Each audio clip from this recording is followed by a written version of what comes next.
Hello, hello, hello. Why is my... Oh, sorry, y'all. Excuse me. Happy Friday. No, it's not Friday night. Happy... Why is my camera so far down?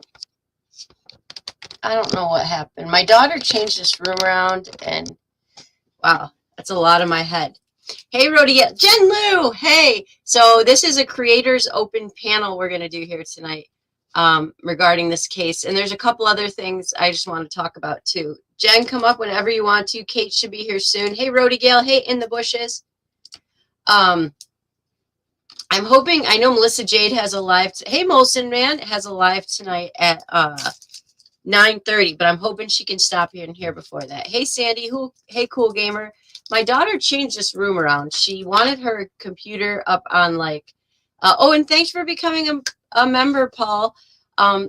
She wanted her computer off the ground because apparently it's bad for it or something. And so it's up here, but now I feel all condensed and stuff. This is going to be an awesome live. I'm really looking forward to having some of these ladies up here. I have a zit right there too for all who can't see it. Hey, Danielle Marie. Hey, Jingles. Hey, Paul. Paul, if you did, hey, Amber, I forgot to say hi to my mod. Paul, if you didn't hear me, thank you so much for becoming a member. I gotta tell you, start off with something funny because this is kind of funny.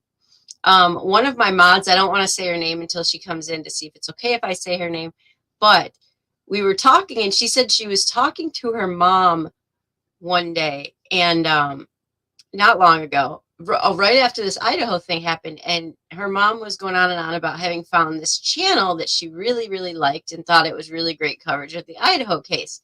Hey, hashtag shy.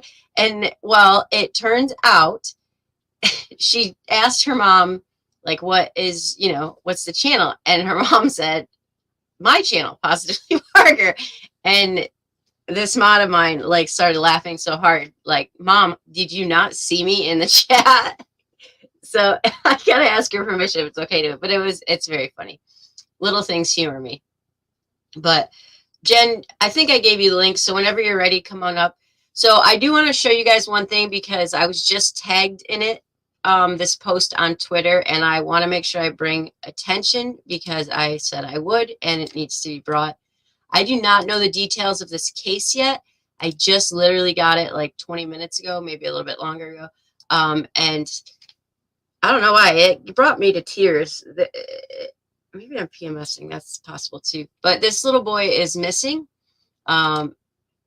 Make sure you can see it. It would seem that, yeah, Jen, take your time whenever. It would seem that he went missing from Orlando, Florida. Today, it says he went missing today. He's 5 years old. He has dinosaur PJs on. He was last seen in the area of 11,000 block Savannah Landing Circle in Orlando, Florida. He was last seen wearing a brown long sleeve shirt with a bear holding a boombox and a light colored dinosaur pajama pants. His name is Aaron Pena. And I want to make sure that, again, I don't know any details yet about this case, but I will definitely look into it. But just if you can, I'm going to post it on my community post, and if you can just, we don't need another missing child. And I just got emotional when I saw it because maybe because of, just the heaviness of, Quentin was found, and these babies are disappearing, and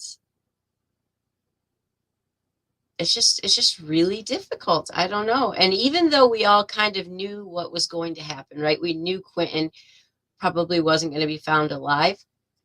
I think when we all actually found out that, all right, just making sure Jen is, it's really the Jen. And Paul, I'm wondering, hey, Allie, I'm wondering about that. I don't have enough information yet about that, but I'm wondering if something like that. So I don't know. What did you think, Jen, with Quentin's? Did you predict this outcome? You know that I did, Parker. I said that they would find him, and they did. Mm-hmm. I said that they would not arrest Leilani until they found him, and that's what happened. And yeah. But I mean, look, honestly, I played it safe. It's not like this was some, huge ass epiphany or anything. I mean, I played the No. odds. This is the Yeah. way law enforcement goes. This wasn't some big, like I knew things that nobody else knew or anything. It's just the way that's the way investigations go. I just played the odds. Yeah, I don't think they could have done anything better in this Mm-mm. case. I thought it was amazing by the book, Yeah, I like agree. all around, and to see that the office, Chief Hadley break up, he was definitely broken. And the one area he seemed disgusted several points, but when they Hmm. asked him if he would have given her the opportunity to turn herself in, he said no. So No, I don't blame him. I wouldn't have either. no. So But I what's do want the to say one thing, though, really yeah, quickly about all of yeah, this. please do. So I know that there's been another statement, I think, released or a clarification. I don't know because I've been feeling like butt all day and yesterday too. Oh, Yeah, but I'll be fine. I'm tough. But anyway, um, so I would just want people to understand that Billy Joe driving her to the FBI um, head office and then the local police department picking her up from there and arresting her. I mean, both statements can be true at the same time. Like maybe law enforcement didn't know if Billy Joe wanted the public to know that she drove her daughter great to the point. FBI building. So perhaps they were waiting for her to say it. So just because law enforcement said we arrested her or we picked her Mm-hmm. up, both statements can be true. Neither one Yep. of them are and I think honestly, I think that's exactly what happened. I Mm-hmm. think she drove her to the FBI building. I think she had a talk with her. I think she told her get your life right. And and then local law enforcement picked her up. I think it's just as simple as that. I don't think it's this big deal that some people are trying to make it. No, I totally agree. And I think I think it was either you bring her here or we'll come, we come there. Like, here's your choice. Um, Right. yeah. I Or, mean, I don't think it was a big deal at all that she took, I don't think that she took her because of, Billy Joe knew from what we can tell all weekend because of what she said mhm. about, I've asked the police to take him to his resting place. So they had time to communicate about how this was going to happen. You Right. I know, think they coordinated it. I think that yes. they intentionally, I don't think they planned on it happening right when it did because I'm sorry. Billy said Good. that she that she had taken some clothes and stuff to her daughter wherever she was at, and she learned that that Leilani had checked herself out. See, I think personally that law enforcement was going to wait until she was done, wherever Yeah. she was. In all likelihood, it was probably rehab, because Yeah. honestly, it's better. And even though I know how people are going to feel about the city doesn't want the liability of her withdrawing on their watch. Let's be honest. No, I asked a lawyer about that too, and they said they have to be very careful taking out somebody from rehab. Like, there's specific laws they have to follow when somebody's Yeah, in a rehab type of facility. So, right. And there's, other patients that are there and they deserve confidentiality as well. So mhm. what I think it happened is I think that they intended to wait until she was probably getting close and to being able, if she was allowed to check herself out, she was not put in there under any other circumstances involuntary. Right. And, she probably was getting towards the end. It's probably a 2 week, maybe 3 week deal. And law enforcement was just going to wait until they released her from rehab. But then she checked herself out. And so th- Billy Joe and the FBI coordinated, and it was just as simple as that. I think you're right. That makes complete sense. I think you're right. And she did say one significant thing that told me, "Hey, AG," when she said that one of the last things she hugged Billy Joe and said that, or she hugged Leilani. She said, and because I've been really tough on her, but then I did she said that she hugged her, said she loved her, and that she needed to hopefully she could, straighten her life out kind of, but just said Yeah. that this was something she was going to have to walk alone. And in my mind, that was finally the end for Billy Joe. Like that Yeah. was, I love you, but this is enough. This is it. Right. I mean, and the thing of it is, I understand that people's feelings. I do. I'm a Hmm. mom, I'm a Grammy, and I get it. I don't know what I would do. I like to think that I would, do this, that, or the other. But the truth of the matter is, I have no freaking idea what I would do. And I That's hope, true. knock on wood, I never have to find out Yeah. ever. I highly doubt that I would, but just you never know Yeah. that So That is there's true, Amber. And if I would like to see her friends tell her, just stay off, like her, just stay off YouTube. Just please. She's not going to find healing on here. Not in well, this community. I no, I think that for Billy Joe's part, I Hmm. think the reason that she went on her YouTube tour mainly so quickly is because I think she was upset by the way that law enforcement said the arrest went down. Yeah. And I think that she wants to tell her side and it be her own words. But the thing about I that agree. is, um, YouTube is not the place for that. No, to be No. quite fair, no media really is, because you look at how they gave that interview and that thing was spliced together. It was. Yes. I probably wouldn't have noticed how much it had been if I'd have never learned how to edit videos. But now I can Yeah. see it. And I was like, oh shit. you know, Yeah. so, No, they, it's, yeah. yeah, they have her answering a question. That's how the interview starts, right? About Hmm. the protesters and whatnot, but they don't you don't know that. It just seems Yeah. like she's just making a statement, and I could tell, but so I think maybe she wanted an opportunity to tell her side, but that's Hmm. also dangerous because I'm just going to say it how it is. People hear what they want to hear, period. 100%, And the totally. people that believe you or are sympathetic to you are going to be sympathetic to you, but the people who are not won't, and there's nothing you can do to change their minds. Oh, totally. I mean, we've seen that just with creators themselves. Like, if it's, I think that she, the real pain is about to set in though, because Leilani's in prison. Quentin has been found. He's gone. Everyone's going to go home. And Billy Joe's going to be left with Billy Joe. Like, I don't even know. Is her husband still there? I don't know. But I couldn't live with that the rest of my life. And it's no excuse. I've been tougher than anybody on Billy Joe. I don't know what it's like. I hope I never have to, but I hope she makes better choices than she's made. Um, but I mean, I agree with Jen. This just isn't, she needs severe counseling like yesterday from professionals, Oh yeah, absolutely, absolutely. you know? And this is going to be a long road. I mean, Mhm, Leilani, I guess, was denied bail today. mhm. Um, but I think what I want people to understand, if they don't already, um, because when the news first broke, I didn't hear many people talking about this.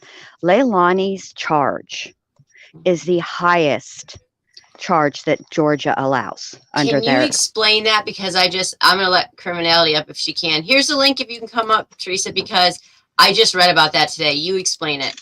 Okay, so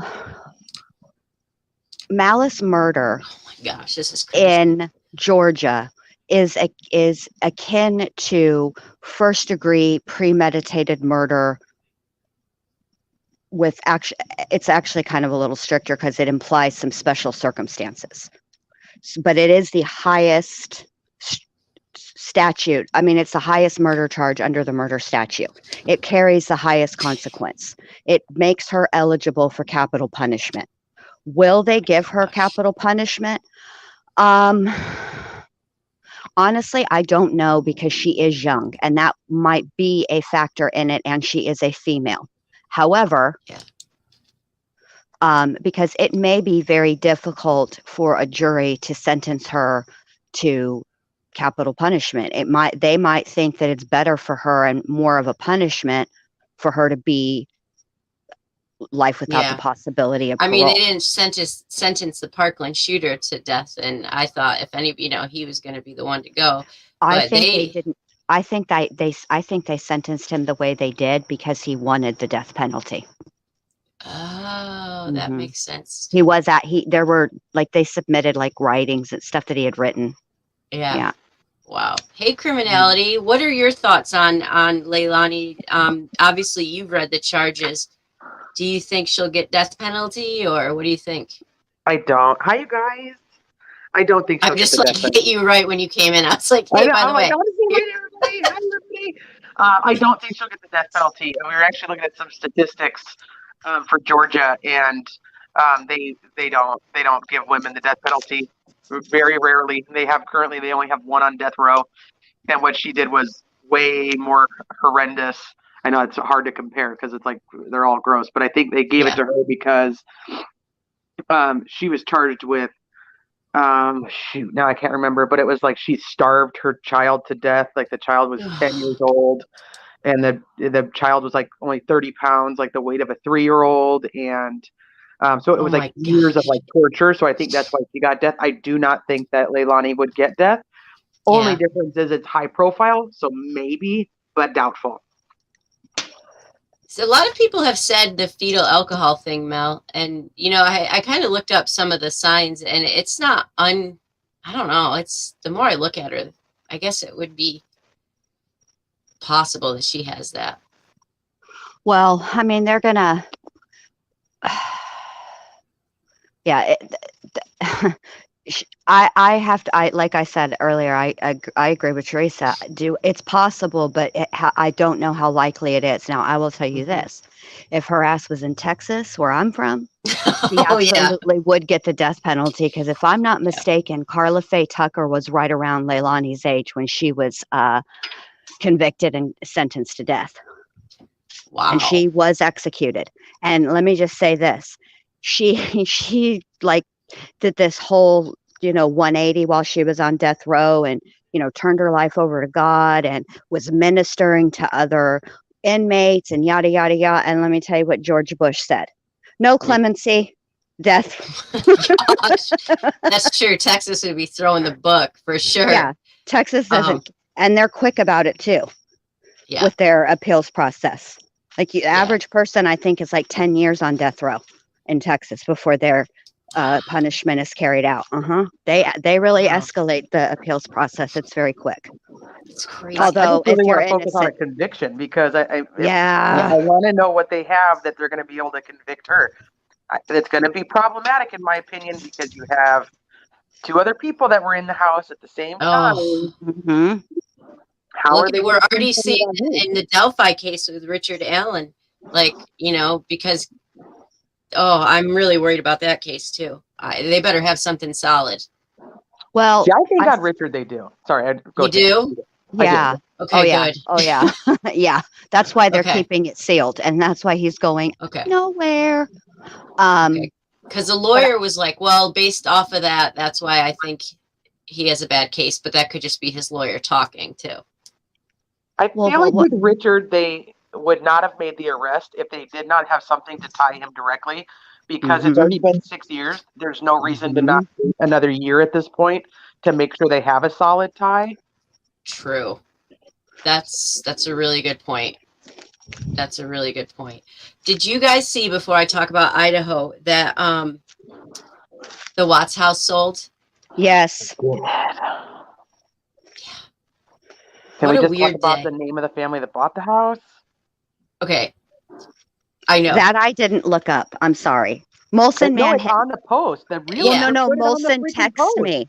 No, Oh, Molson texted me and said, Jen, guess what happened? And he sent it to me, and he was like, how much do you think it sold for? And my first figure was 480K, and then my 644. second one was 11 billion.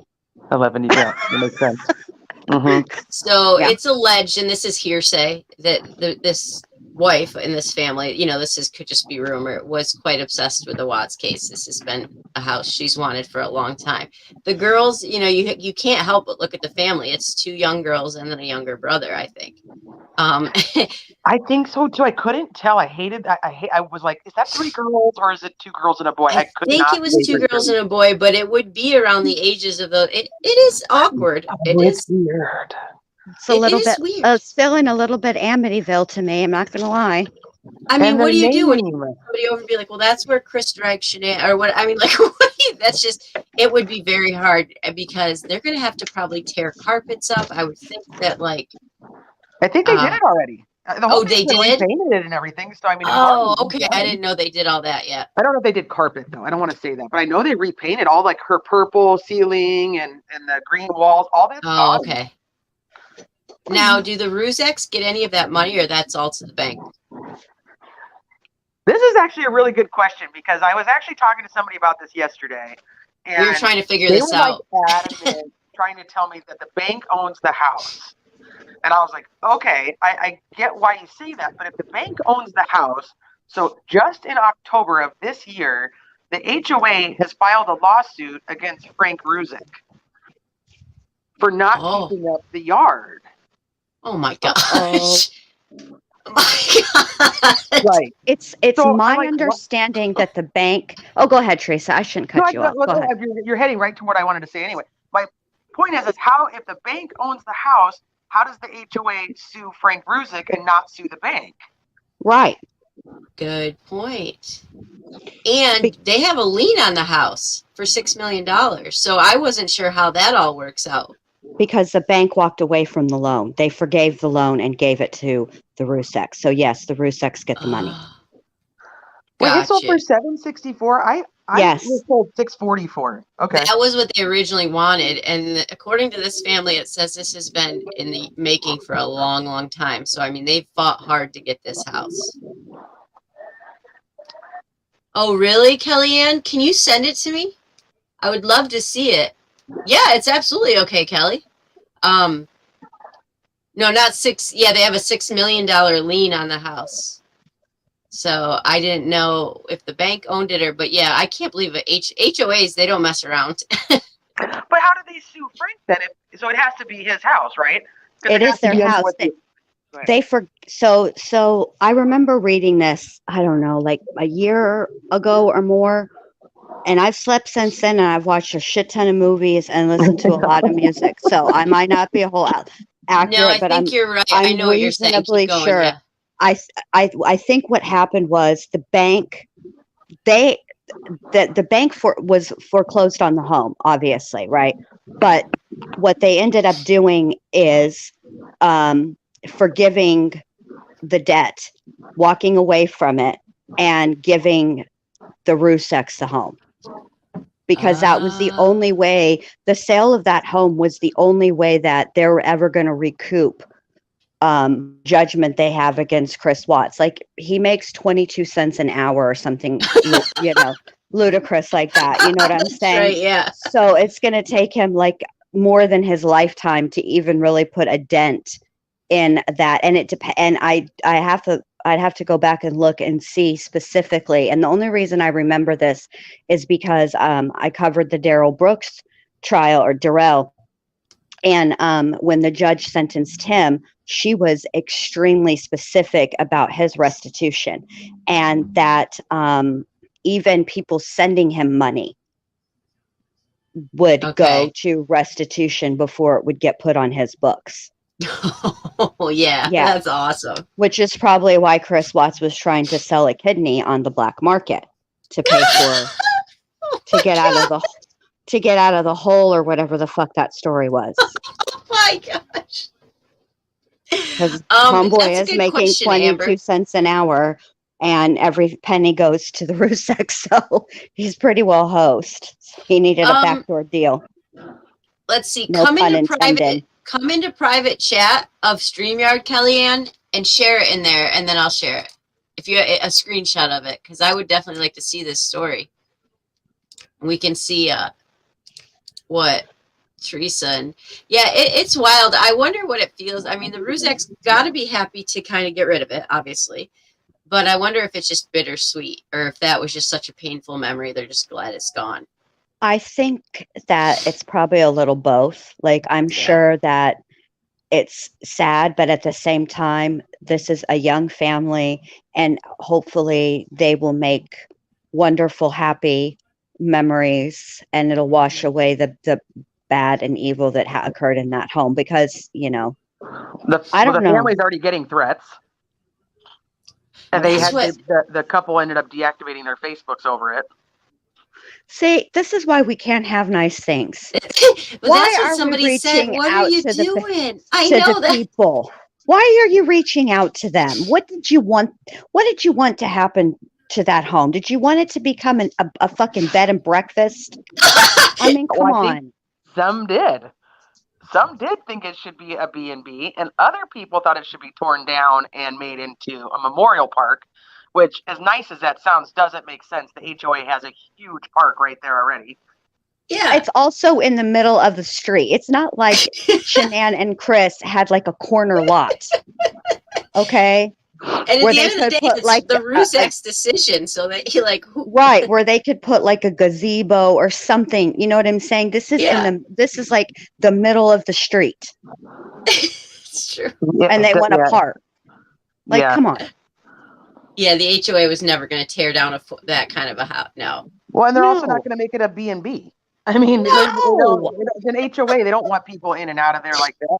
Absolutely not. Because you would get all sort of assortments trying to come to that Airbnb. Like it, yeah. Just No, I'm thank glad you. it sold. I'm glad it sold. Me too. Me I too. was glad that it was sitting there the way that it was. I think that there's some weird stuff around the sale with the whole last name of that family and the. What are you going to tell me? What the last name of the I thought family you knew is, or what? Miller. No. Miller. It's Miller. Oh my God. Yeah. Yes. See, I was like, no, like that's like, I mean, what are the odds? I mean, obviously Miller's a pretty common name, but I'm just saying, like, come on. So that's odd. Yeah, they're the Millers. If you did, if it ends up being true that she was obsessed with this case and just wanted it based on that, I mean, that's not going to end healthy. Like that's, because people were shocked. Oh my gosh. I'm telling you right now, I can tell you right now what mine would say. Fuck no. What is wrong with you? Listen, I supported your little YouTube deal. I cheered you on. I got you a nice laptop. I've support, you wanted to buy all these editing softwares. I said, go ahead. I was supportive, but now you want to move us into a crime scene? No. I actually Come on, really Jen. love the house. I hate the location of the house. I think the backyard is silly. I think the fact that there's an entire development built in their backyard is weird. I can see when they bought it, how nice it looked behind them. But now it is not worth that amount of money to me. No. I think the house is gorgeous. I mean, I think it's a beautiful home. It's just not. Hey, Melissa, if you want to come up, you can. Yeah, I know my you have a life, but my husband would be like, "You watched Sinister, right? I know you have. You've watched it at least 37 times. Stop." Oh my God! I think that I heard it's even more depressing when it was just sitting there. So I hope there is some life brought back into it. Well, yeah, they do have kids. I mean, their kids are going to have fun. They're going to have their rooms, and it's not the house's fault. It's the people it was the person in the house, not. So I made a community post about the sale of the house, and I had one commenter say, well, because of course I put in there, it's been over 4 years since Chris Watts killed his family, and one comment is like, well, Shanann killed them all, so there's that. And I'm like, oh, God. You're still on that. I'm like, okay, fine. And then another one said that husband looks like NK's type. I knew somebody was going to bring NK into it and make it like so that like it's a house. Somebody bought a house. It's Sleuthie. Somebody bought Chandler Halderson's parents' house too, and there was No. there was less fuss about that than there is about this house. People And buy that house is houses. gross. That house is what, babe? That house is gross. I mean, that house is. Well, I mean, really gross stuff happened in that house. I can't I was take gonna credit. say. People I isn't I bad can't- enough, but yeah, that house is gross. yeah, I can't take credit for this thought, but I'm not going to say who thought it. Tia, I'm just come on up if repeating you the want. thought. Can you imagine having a fire in that fireplace? No, That's what I'm I'm cooking in saying. the kitchen. My comment was this. My response back was this. I can't imagine living in Wisconsin on purpose, let alone buying that house of horrors. So, no. You know what I'm saying? Barry Morphew's house sold, and we don't even know where she is. Like, she could be buried in the backyard. So I mean, yeah. Somebody bought a house years and years ago. Remember the story of the woman in the oil barrel? Oh yeah. Stacey Peterson? No, babe. No, this was before her. This family bought a home. All right. And this married couple lived there, and the wife had disappeared like 30 some odd years prior to this. Okay. Well, after they buy the home, there's the crawl space under this house. And I do remember that. yes, and they opened it up, remember, and it was the fur coat. She was no, it wasn't the wife, I lied. It was the mistress, and she was pregnant, and he unalived her and stuffed her in there. Yep. She had her address, her pocketbook was in there, like her address book, all kinds of stuff. Yeah. It happens. You know, I don't know what happened in this house before I moved into it, and as nosy as I am, I've never looked. I have never, any house that I've ever lived in, I have never looked up if anything's ever happened, because quite honestly, sometimes ignorance is bliss. I totally want to look up. Like, I could just. I mean, see I it. live in Florida. Crazy ass shit happens here all the time. You know what I mean? You live in Florida? Yeah. I didn't know you lived in Florida. Oh gosh. God bless you. I know. I see that Wisconsin, though, they've got a new trial coming up where this is a retrial. This man has already been tried again, and his conviction was overturned at the federal level. All right. So, what I cannot think of his freaking name. The case was featured on Dateline years ago. It is the case of the antifreeze murder. And the husband was charged, and the wife Julie had written a letter saying that if anything ever happened to her, it was her husband's fault. And anyway, that letter ended up coming into trial, and that was part of the reason why they overturned it. But this is another fucking Wisconsin case, and I'm telling you guys, mark my words, Wisconsin is going to try to give Florida man a run for its money. I'm telling you. Well, it sounds like Wisconsin's trying to give Colorado a run for its money. Colorado's pretty good too, but not as crazy as Florida. Let's be real. I mean, that's fair. I feel like there's a lot of wives in Colorado. Girlfriends and wives. There's something about that thin air up there. And I think like the South has a lot of the kids. That's how I feel. Hey, I'm letting you up, Kellyanne, okay? So you want your camera on? Are you okay? All right, you're coming up. There's your cameras on. Jax, I know. Hi, Kelly.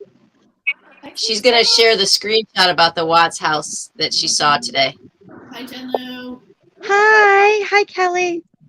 Hi, Kelly. Hi, Parker. I have a question really quick before you show that, because I really don't know the answer to this. And my husband, of all people, called me today and was like, honey, I have PTSD. And I was like, oh my God, why? What's wrong? It's like, I think on my MSN page, it said Chris Watts was sending inappropriate letters from prison. And I was like, why do you have PTSD? And he's like, I don't know. I heard Chris Watts. And he's like, I kind of was like, what is that? Why do I know that name? Really? Hey, Mama Bear. Oh my gosh. Hey, Jax. All right, Kelly, let's see this. This is in regards to the Watts house, because there's several speculations about the family that has bought it. Okay, hang on 1 second. I got somebody helping me try to find it. I don't know what I'm supposed to do. Don't worry. Can you hear me okay? How do I send it? How do I send it? So you share screen, and then I'll let you share it. Are you on your phone, Kelly? Yeah, I am. I don't Oh, think I you, don't- she can't share screen on her. You got to be on like a laptop or a PC, or I think even an iPad might let you share screen, but a phone definitely won't, because I've tried before too. Yeah. You can email it to me. You can read it if you want to. Just read it Oh, out read loud it. for Read it. Just read Yeah, it. there you go. That's look at old criminality over here. That's way Why easier. she- Just read it. That's because I hate sharing my screen. I'm all over the place. I took a screenshot of. Can you hear me? Okay. Mm-hmm. I took a screenshot of it, and because as soon as I went back, the admin had deleted. I can send the picture somehow to somebody so they can see it's actually a group. But the story behind it was some lady came in and said that the house was sold to the family. I don't know if y'all mentioned their last names yet, but the Mhm. house was sold to them, and they plan on using it as an Airbnb. But here's the kicker, which is kind of like, oh no.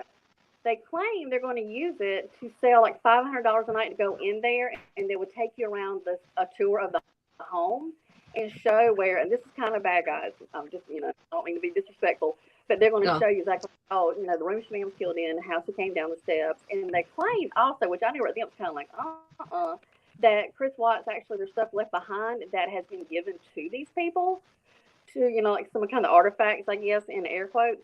I kid you not. So that's what the gist was. So when I went back to look at it, it had been deleted because the admin said, until y'all show me proof, Yeah. I'm not gonna allow this in there. So people were jumping on, kind of going, oh, that would be good. It's like a murder mystery or a murder, kind of Airbnb. So that was the big rumor. That people were running with it. People were posting it on their walls. There you go. It's Okay, that's weird. Okay, so the realtor made a post to begin with and said that yes, this is the house. The house is sold. This this was the Watts house. This is now the Miller's house. I haven't seen anybody's first names, just their last name, only because that's already been put out there in all the screenshots. Yeah, This for is sure. the Yeah. Miller's house, and then the Mrs. Miller put a post on her Facebook talking about how they felt the love from the house from the time they walked in the door, and they hope that they can bring it, like all the great things that Shanann had brought the house or whatever. And I'm totally paraphrasing it. Yeah. And they have there's 7 or 8 pictures of the whole family. There's the 5 of them, like in the kitchen, in the front yard. It doesn't seem like they're talking about. I mean, they're talking about making it like a family home. It doesn't seem to me that they don't advertise it like they're going to be doing anything with it but living there. That is why I think the admin took away from it too, because it said on there that they're business people, and they may be. But I thought myself, because in another group about a year ago, we were discussing. I said, oh, it would make a really nice kind of like bed and breakfast if nobody wanted to commit to living in it, kind of thing. And we kind of talked about that. But this person ran with it, and people are copying it. And so I'm gonna try to dig a little bit more, and if I can get a screenshot of that original post, Yeah. I can send you that for the group. Yeah. And I took a picture of the deleted comment that the admin had left. Because it has a picture of Shanann and the girls, I guess, at Christmas time. And they're sitting on that little counter there in the kitchen. And that's I knew they were going to take that. I knew that people were, because I remember that picture. And as soon as I saw that, I thought, okay, they're going to take that picture and run with it. Right. Actually, the house actually fell for you. I'll just say my perception was that they bought the house for their family. It didn't seem to me that they bought it for any other reason. The way that she posted about it, so I don't know. And that's also something that you can look up. It's a different kind of loan when you're going to reside in the home. You're buying it as a residence versus versus using it as even if it were a rental property, right? And you were buying it as an investment property and intended to rent it out. It's a different, you know what I mean? I didn't know that. What if you intend to live in the home and rent out specific rooms? Then that would be like a conventional loan, because it'd be no different than having a roommate situation like Jody Arias is Travis. Travis. Yeah, you can do that. But if you're using the home as not your primary residence, it's a different setup, and it's also a different tax situation too, because you're making income off of it. Yeah, that's what Mel's saying. There's different rules because the bill. Yeah, and the IRS does not like to be cheated. So Don't be saying it's one thing when it's really another. Because the IRS, they might not catch you for like 5 or 6 years, or 10 they years, will. but they will catch you. And when they do, guess what? Your interest starts from the day that you lied, not the day they caught you. You're Well, yeah, right, Molson man. Let's just say that this house being an Airbnb or a B&B, either one, that's going to be, I mean, that's going to get out pretty easily. That's what I'm saying. Like this is not something that you can like keep It's secret. true. It's like being pregnant. Eventually somebody is going to fucking find out. They're going to notice. Well, Oh my gosh. Yeah. So I just wanted to see what you guys thought about that. But now I'm going to hit you. Okay, in each of your opinions, Idaho, what do you think? Oh, bye, Kelly. What Bye, do you Kelly. think? What do you think? Is it somebody, a student? Like, what's your thoughts on the case right now? Go. Well, one of y'all go. Oh, Jesus. Okay, this is my thing. I was listening to. the only one unmuted, by the way. She was the only one that's unmuted, so I know, said, go. because I was like, all right, I'm going to mute. Beep. Teresa, you're blocked. Just so you know. After we get off of here, blocked in all No caps way. too. I was like, I know. I can't. Rachel's up here. What can I learn? I'm just gonna let her talk. I can't quit, Teresa. Okay, so here's the deal. This is what I was thinking about today while I was watching Teresa's live, which was fantastic, by the way, Teresa. I'm very proud of you. You guys Was did it an work? amazing job. I was thinking to myself, what if I were a detective and this was my case? And how would I start? And I started thinking about it and I was like, well, I need to know more about the victims before I can understand the who. I have to know the people because I need to know what their lifestyle was like. Were they high risk? Were they low risk? What were their habits? It's very difficult and they're young, so they were around a ton of people all the time. So it's what makes it difficult is the circumstances. Everybody but 2 people in the home were unalived. It was an up close and very personal unaliving. That's first and foremost, but there was nothing taken and there was no SA. So what the hell was the motive? And I have to say, when they came out with, like, after the autopsies and all of that, I'm not going to lie, my first thought was the Wonderland murders. It reminded me of that. It reminded me of that. I'll have to look it up. You know, that's interesting that you say that because, you know, there's a lot of speculation about, you know, the girls. But they were 21. You know, the big thing is, and I'm not saying any of them did, but the big thing is OnlyFans is a way to make money and things like that. You know, so there's speculation. Anytime you put yourself out there in those type of platforms or on this platform, you know, where it's just a whole different, I don't even know. I don't think that I don't know. The press conference didn't like make me think more either. Like I didn't think it was like this big wow of a press conference. Well, in fairness, they announced this morning that it was not a critical press conference. There was no critical release. Oh, they did? That's awesome. So like we knew going into it that they were not going to have anything spectacular to say. That I knew on their end. It was really going to be about the questions and what they would or wouldn't answer. What do you think, Teresa? I don't know. I have a lot of thoughts on this. I really have a lot of thoughts on this. I'm kind of all over. I think Jen Lou made a very, very good point that they have to figure out the victims. And it's complicated because you have 4. And you have 4 that are, although they're in the same clique, they're very different. The girls belong to different sororities. You know, Ethan belonged to a fraternity. He's got siblings on campus that also belong to, you know, fraternities and sororities. You've got you've got an ex-boyfriend dynamic with at least one of the 2 girls. We don't know about Maddie because I've heard both that either she was or wasn't with him. But he, you know, his quote unquote alibi would be that he was in Boise. Then you've got two of them that aren't unalived. You've got an entire campus that's right there. You've got SA, you know, RSAs that are living within the blocks. Their windows are very open. I mean, you could see right in there. They're up on that hill, so anybody that's up above can see directly in there. There's so many possibilities. That's true. I didn't even think about that.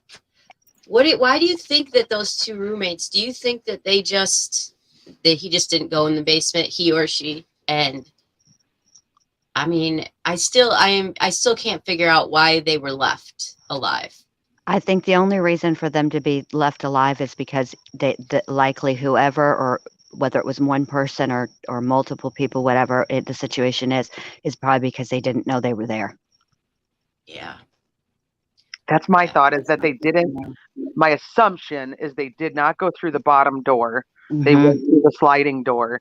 And I'm thinking maybe there's something wrong with the lock on the back door, because if you noticed, some of the later like news interviews, you can see that law enforcement has taken two bar stools and like jammed them in between the door. Why not just lock it? So is there That's something wrong right. with the lock? I Good think that point. place was a party house. I think people were in and out of it constantly. People Mhm. had the key codes. There was no locks. I think, as far as Jen Lou was talking about, and I think it's so important, victimology and the difference between low and high risk. I mean, these people were like, for all intents and purposes, that was a public place. Yes, they all lived there, but it sounds like that was like the gathering spot for many people. So narrowing it down, first of all, I do think it's targeted. And I think, God bless those kids. I'm so sorry. This time of year makes me cry every time I talk about it. But Oh, Yeah, it's awful. The other kids were collateral damage, and I mean that not disrespectfully at all. I really don't mean it disrespectfully, but I just was, and I hadn't heard this before. Was there some OnlyFans information? I don't, that's just one of the speculations as one of the girls, but I didn't know how common it was to have OnlyFans.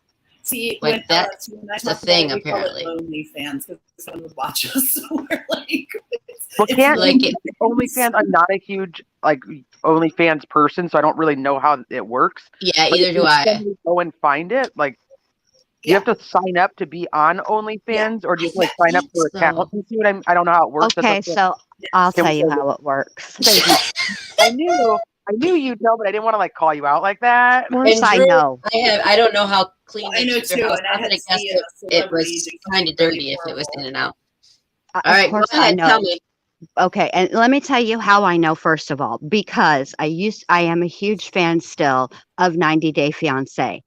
And Paul and Karini had an OnlyFans. So this is how I learned about what OnlyFans is and how it works.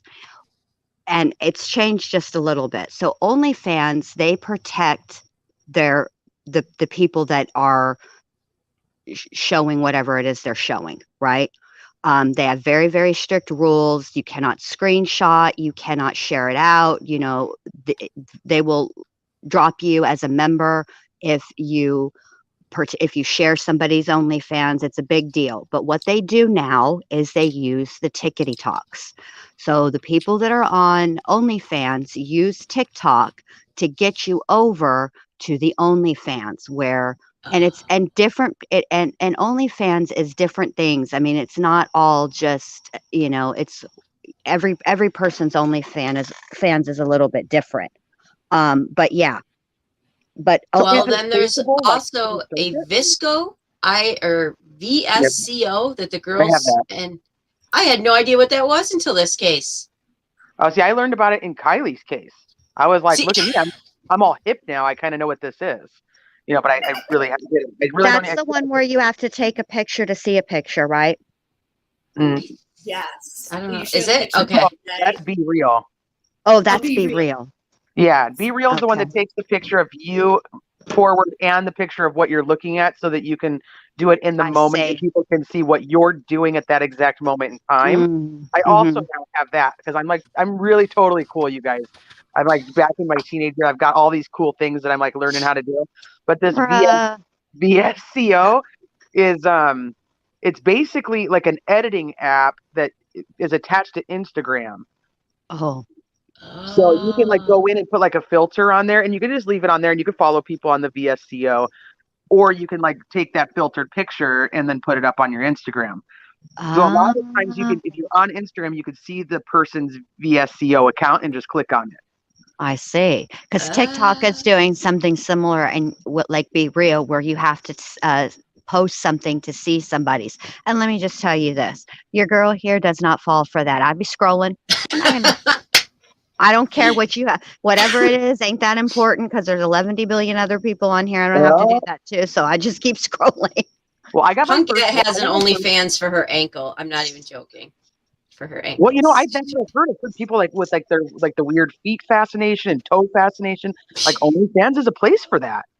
I have been told that I should consider an OnlyFans that I have nice feet and that I would make a ton of money. But I think that's disgusting. I find feet abhorrent and gross, and there's no effing way I would do it.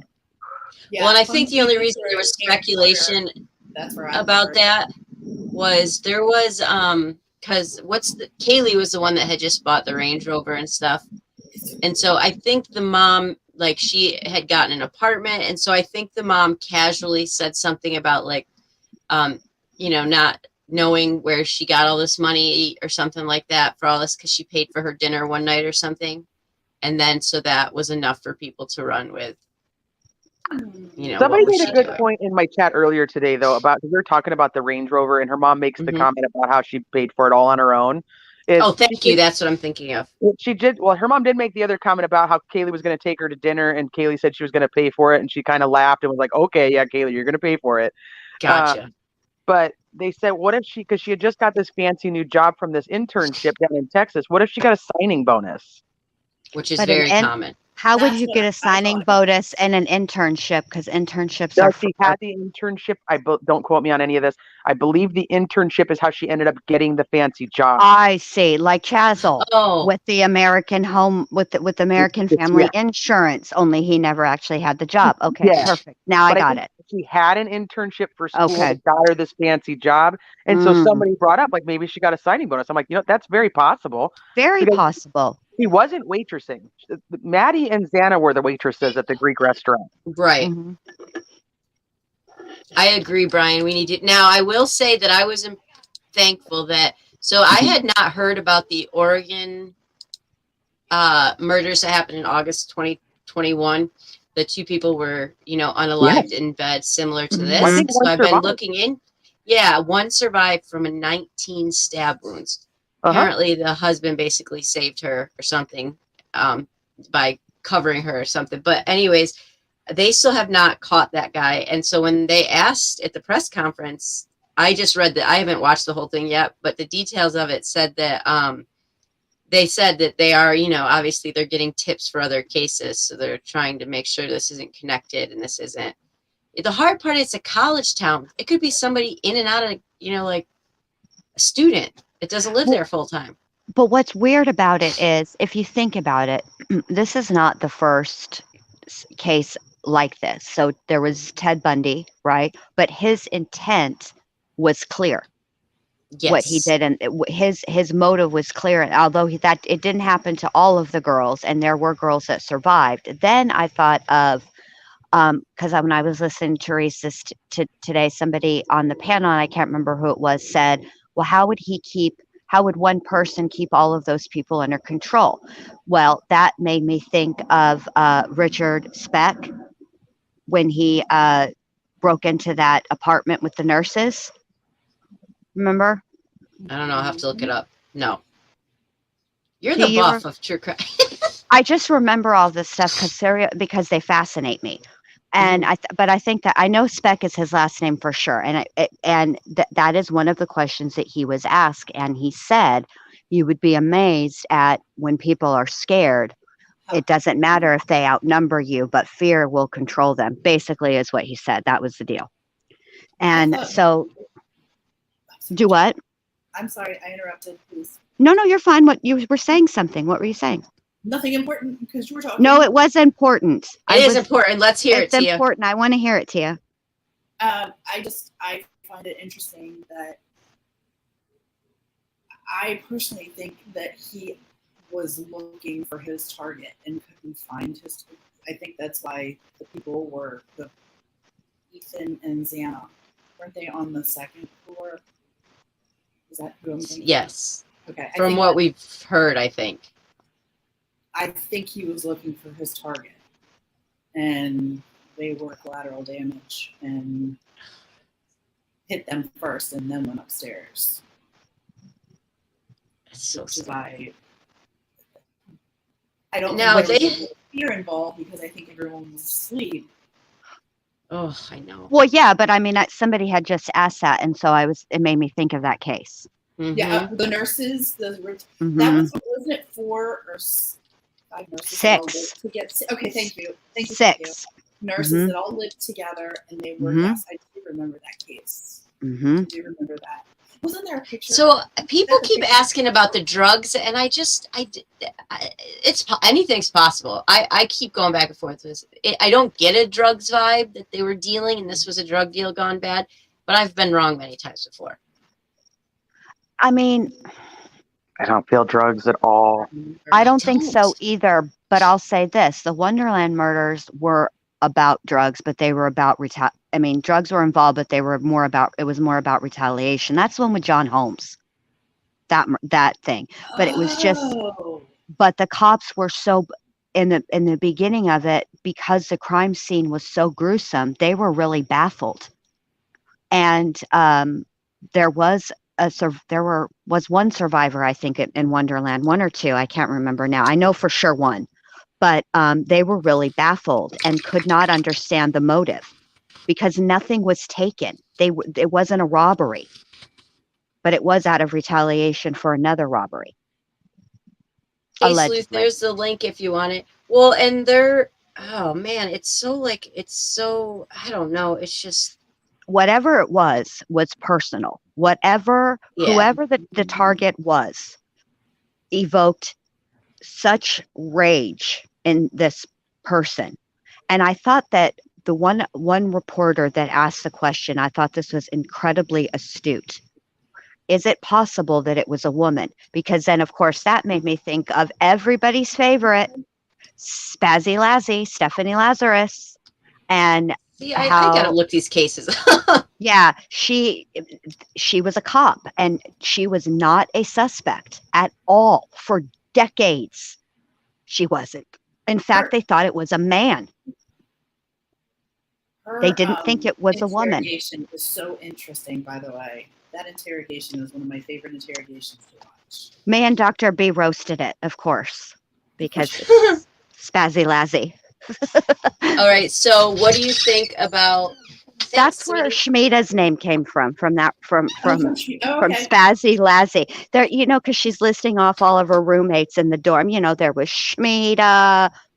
Like she kept coming back to Schmieda, and so that's how Schmieda became Schmieda. I do have a serious question. I do want to hear everyone's opinion. I'm so sorry to ask Parker, but I'm curious if you think male or female. I mean, it's got to be freaking exhausting. Physically is exhausting to do this.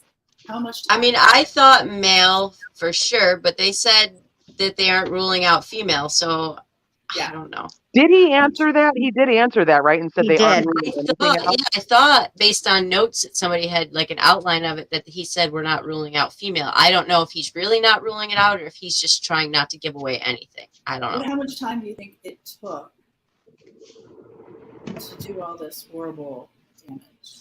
Because that would women take have time, right? Women have done it before. Look at Candy. What's her last name?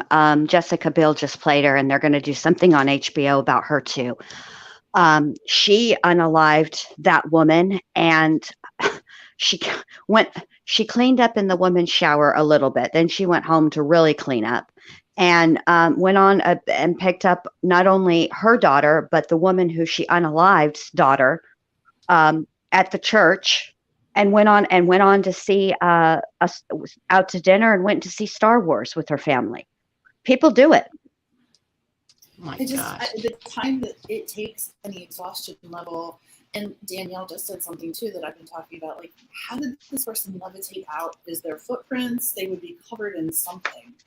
I don't know what I don't even want to say, but like, how does this person walk among the earth and no one sees? It happens. Look at Jeffrey Dahmer. That's true. Oh, It touche. happens all the time. It happens all the time. Look at Chandler Halderson. Okay. Nobody saw him coming. And I was talking about It's this true. today. I said, I believe that actually Chandler Halderson shares quite a bit of personality traits and thinking that Jeffrey Dahmer had. The lies, the covering up who he really was, his actual thoughts, stuff like that. Chazelle hasn't cracked the way that Dahmer has and spilt whatever beans Dahmer felt like spilling. But these people do walk among us. We're always shocked. Every time it happens, we're like, I never saw. I mean, and the people that know them are like, we never saw this coming. He was such a nice Yeah. guy. Hey, It's almost Sleuth. rarely the person that you think it would be. Like every time that you look at somebody and think, oh, that guy's probably a serial killer, it's usually not that guy. Right. The serial killer looking guy is like the nicest guy in the world, would give you the shirt off his back. And it's Right. the clean cut guy down the street that's, got women chained up in his basement. It's always that way. It's true. What do you think, Sleuth? What are your thoughts on it? I appreciate that, Jen. Thank you, Tia. I appreciate you appreciating it. Do you think this is, what do you, like, what's your thoughts on this case, Sleuth? So, I mean, it's kind of complex because I think that they already have an idea, in my opinion, about who they're looking at.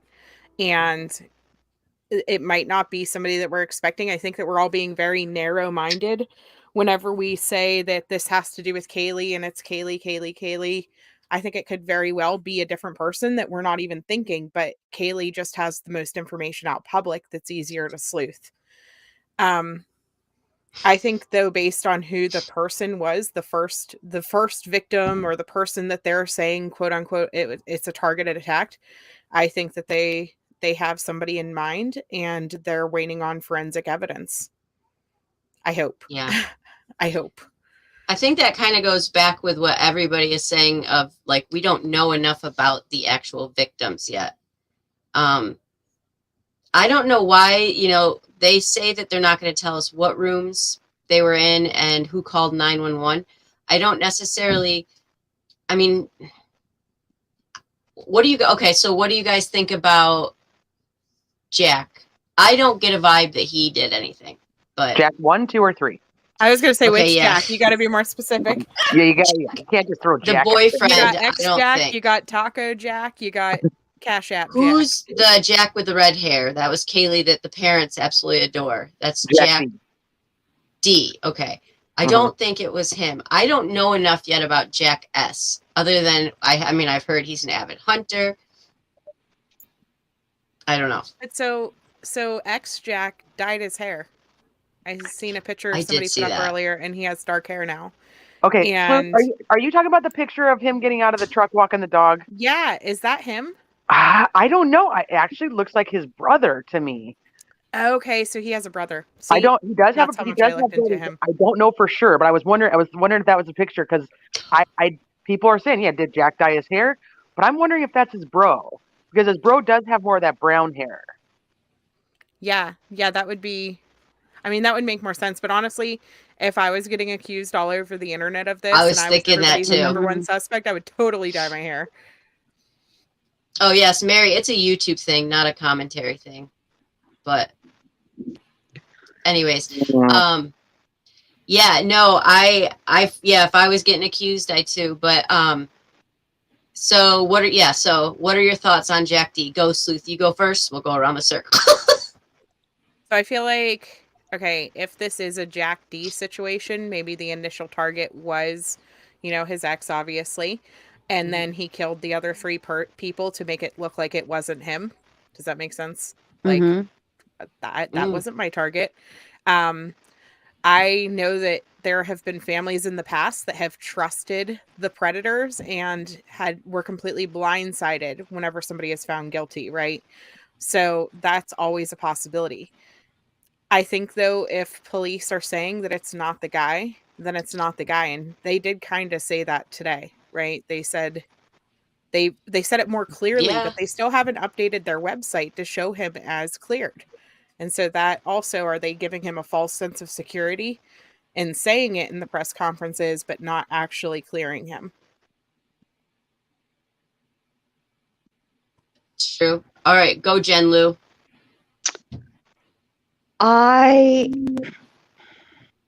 Honestly, I don't really know enough about the different Jacks, but the thing of it is, for me, it goes back to understanding who these victims were. Because, and the other thing we don't know enough about is, okay, yes, they said it was targeted, right? But they've been very tight-lipped beyond that, detail-wise, as far as, which I understand why they're doing it.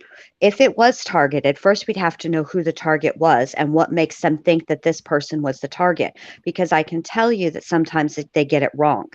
I'll give you, like West Memphis 3. Initially, and for years, people thought, and so did law enforcement, that Christopher Byers was the target, and that Stevie Branch and Michael Moore were actually collateral damage because of the injury that Chris Byers had. Right? It was shocking.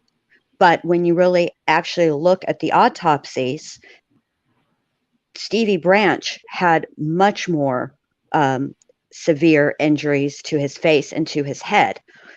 Chris Byers and Michael Moore were likely the collateral damage, that Stevie Branch was likely the target. So for me, I just don't know enough to have, I mean, should they be looked at? Everybody should be looked at, in my opinion. But I don't have a real strong feeling about the Jacks. I just don't. Yeah. All right, time. Teresa, you're up. No, I agree with you. Teresa, you're up. Okay, so Jack D. I don't think he has anything to do with it. I think that my proof for myself is, if he's so obsessed with Kaylee, why isn't all these missed calls coming from Jack to Kaylee? Why is he not answering her calls? He's ignoring her. He's pissed at her. Point. If he was, yeah, it just doesn't make sense. Like, if I'm so obsessed with you, I'm trying to get a hold of you. I'm tracking you. I want to know where you are. That's right. You know, and the dad said even when she was home last week, he wasn't answering her calls, and she was like, "Come on, Jack, we've got a dog together. Like, you got to talk to me." Yeah, he was blowing her off, ghosting her. Right. So he's pissed at her. Why? I get, okay, so he's mad that she breaks up. So, okay, so then he goes and unalives her and her 3 roommates. Well, Jack would know that there's 2 people downstairs, one. Mm-hmm. And then it just doesn't make sense. If he wanted her, she's trying to talk to him. He's ignoring her. Right. That's right. Yeah, that's true. So it just doesn't what make sense. sense. What do you think? That's I didn't even think about that. That's really true. Tia, what do you think? I think that it is a once removed relation. I don't think that it's someone close. Mm-hmm. I think it's somebody who had feelings for someone in the house. I don't know which person it was, but I don't think it was any of the Jacks or any. I just don't get that. I think it's a once removed. I think it's a friend of a friend kind of deal. Like a Stephen McDaniels. Yes. Why, Stephen? Why? I agree. All right, I have one more question that I'm going to hit you guys with hard. Okay. The 911 call. The 911 call. So here's what I took when they said that. So a rumor has it, and this hasn't been verified. Maybe you guys can tell me if it's been verified or not. Was that somebody came to the house and passed out, and that's who the roommates found, and that's why they said there was an unconscious person. So do you think people are just thinking too much into the dispatchers? Like, why do you think the roommate's phone was used to call many other friends? Well, that she sees her roommates bleeding. Like, what are your thoughts on that? Go, Jen. I don't think we know enough, and not enough has been confirmed for us to actually to read anything into that. Honestly, I don't. I'm not prepared to give an opinion at this time. No, that makes sense. That makes sense. Can you re-ask the question? Yeah, so like the 911 call, right? The big thing is that everybody, they called their friends over first the dispatcher says for an unconscious person. So people are saying, why would you call your other friends over when your friends have obviously been slaughtered in the house? I'm probably going to get struck for that, but No, you won't. Okay, good. And then there's all this blood, and you call friends, and then you tell the 911 dispatch that it's an unconscious person. So, like, do you think that's odd, or what are your thoughts? Like, are people reading in too much to what the dispatcher said?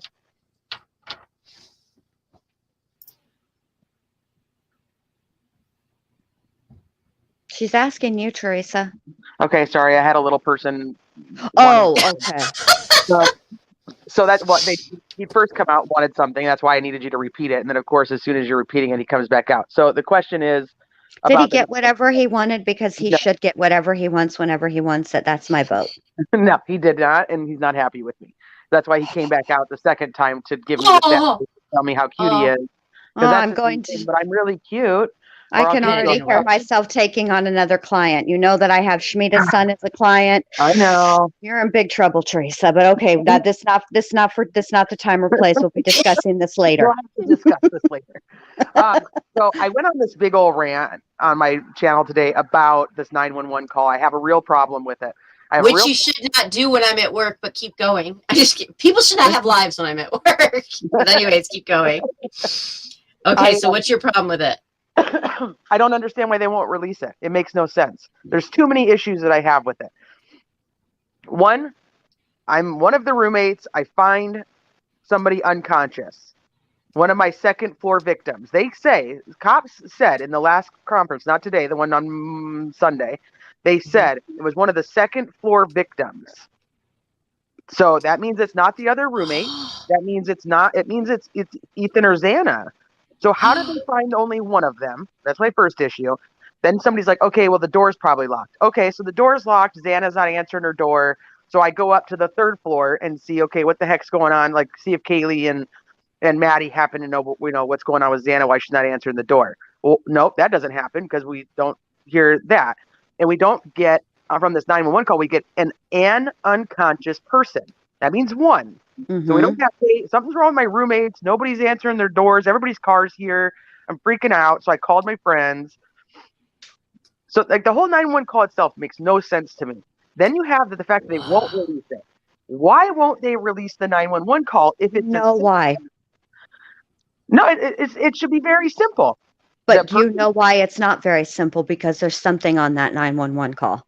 But that's different then, because that's not what they're saying. They're saying that that a call came in from the roommate's cell phone by another person that the roommate had called over, and they found an unconscious person.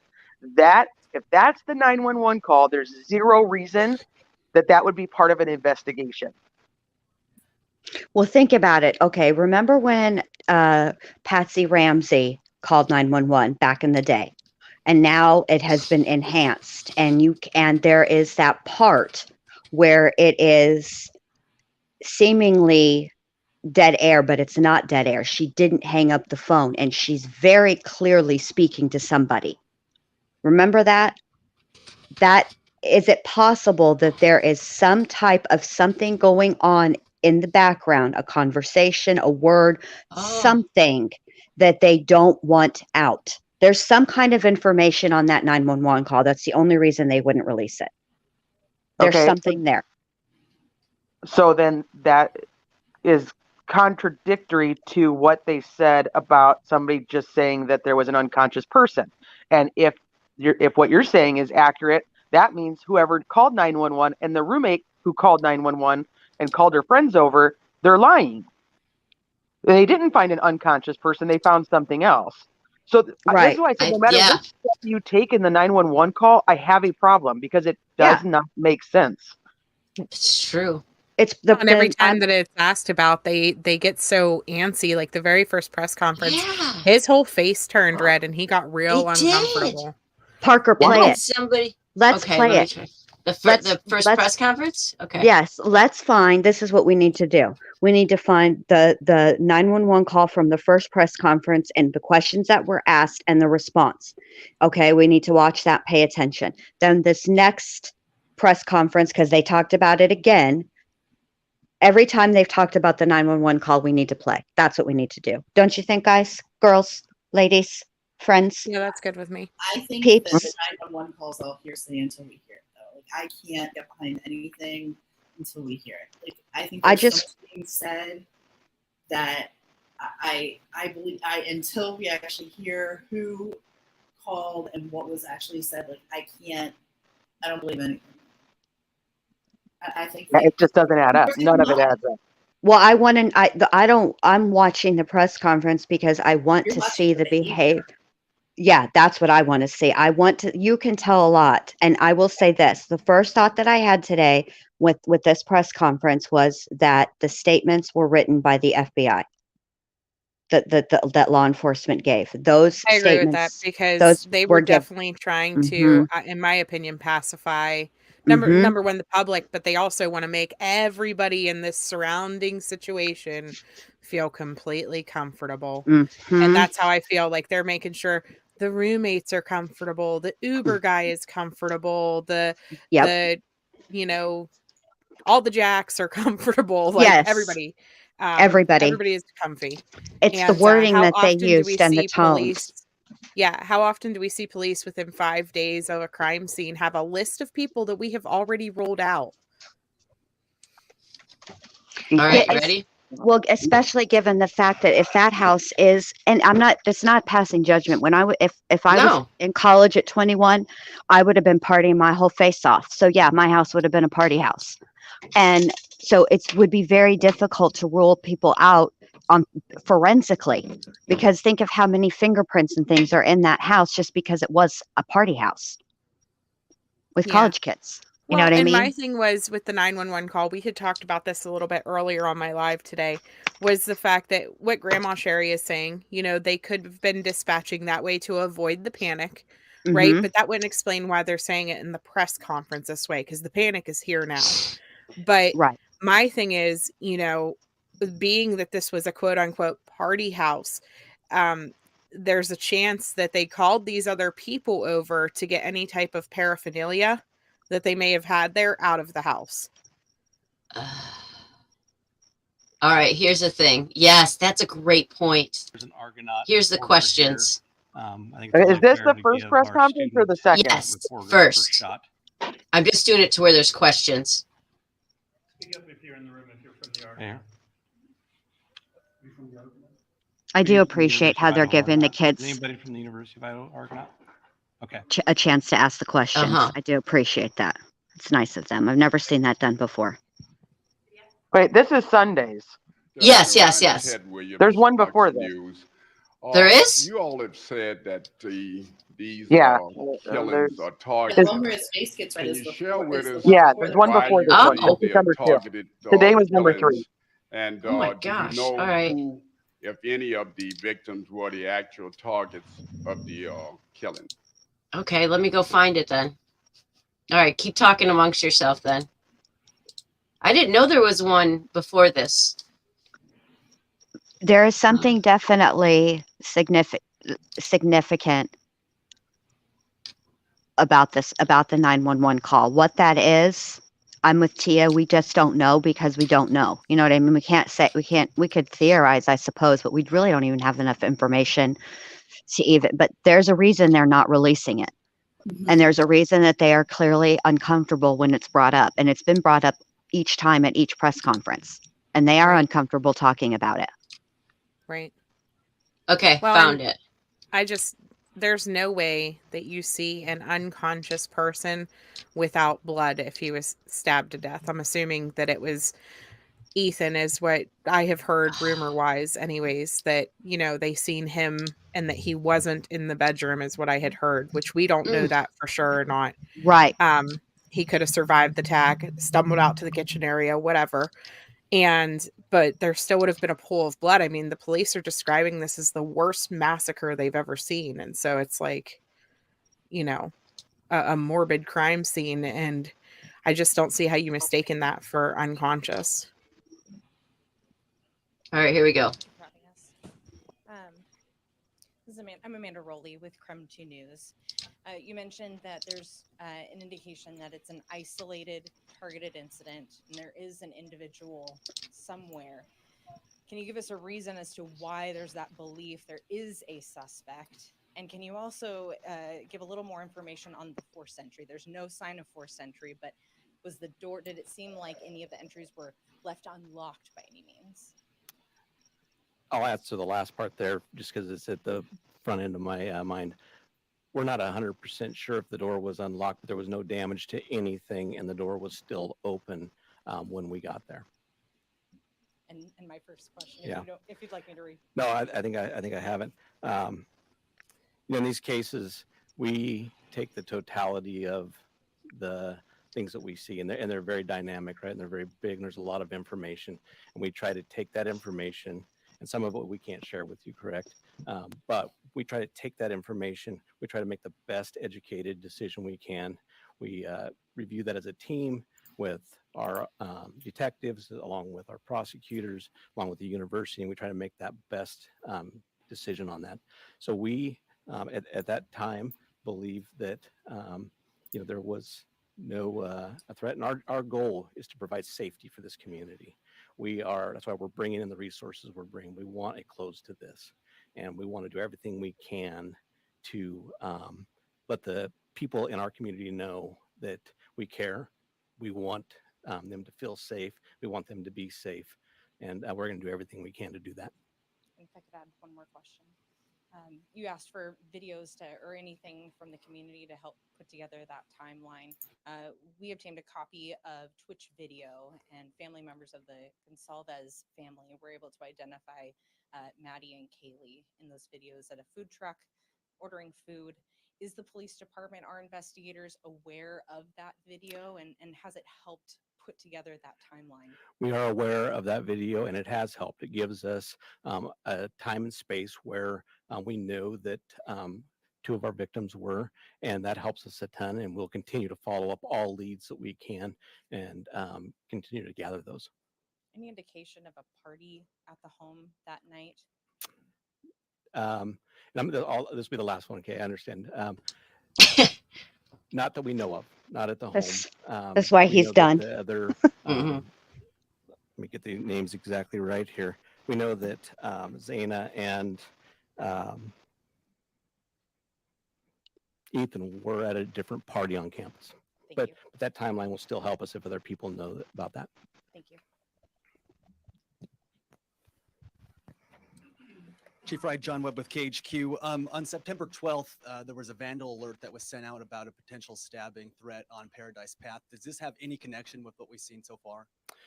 Not that we know of it, but we're following up every lead. Every piece of information we get, we are following up to ensure that nothing has gone unturned. We want to have the individual identified, who is the suspect of this eventually. So we are literally looking into every aspect of everything. And you guys have said repeatedly that there's no threat to the public, but we don't know who the suspect is. We don't know where he's at. How is there no threat to the public at this point? Well, that's kind of an unknown. Like I said, we took the information that we had at the time, but we do need to be aware the individual is still out there, right? We need to be vigilant. We need to watch out for our neighbors. We're a community policing community. We've said that for years, and it's a community that watches out for each other. We need to continue to do that until we can close this off and make an arrest. Why has there been such limited information over the past couple of days? I mean, we're almost 4 days into this. Why has it been so limited?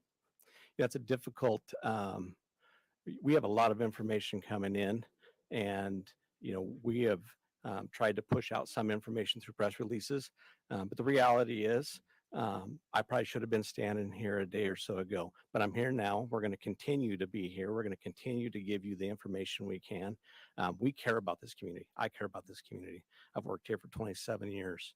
I want this community to be the safest community around. So the mayor's called it a crime of passion. Is there any indication that that's true?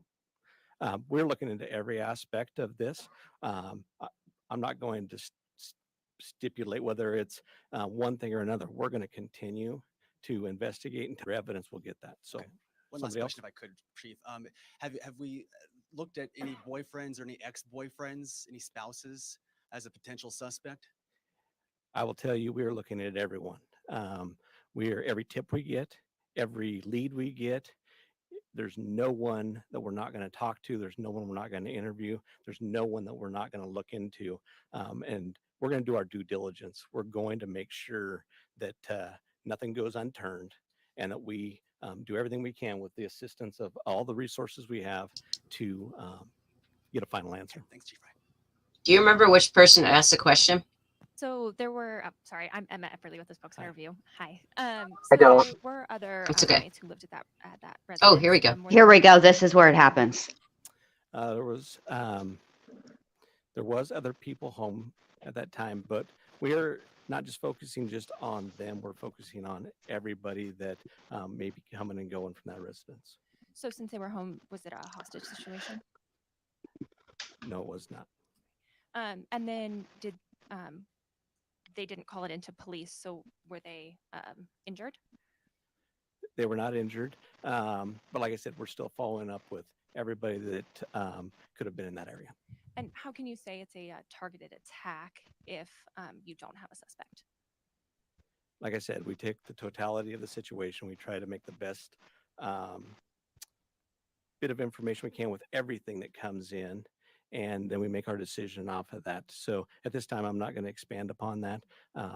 But like I've said, we do have a suspect out somewhere, and we are looking for that individual to solve this.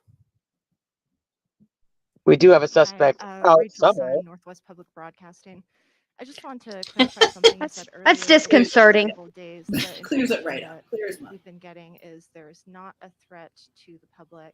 And earlier I heard you say you can't be sure that there is no threat. I just want to clarify what your stance is on that at this time.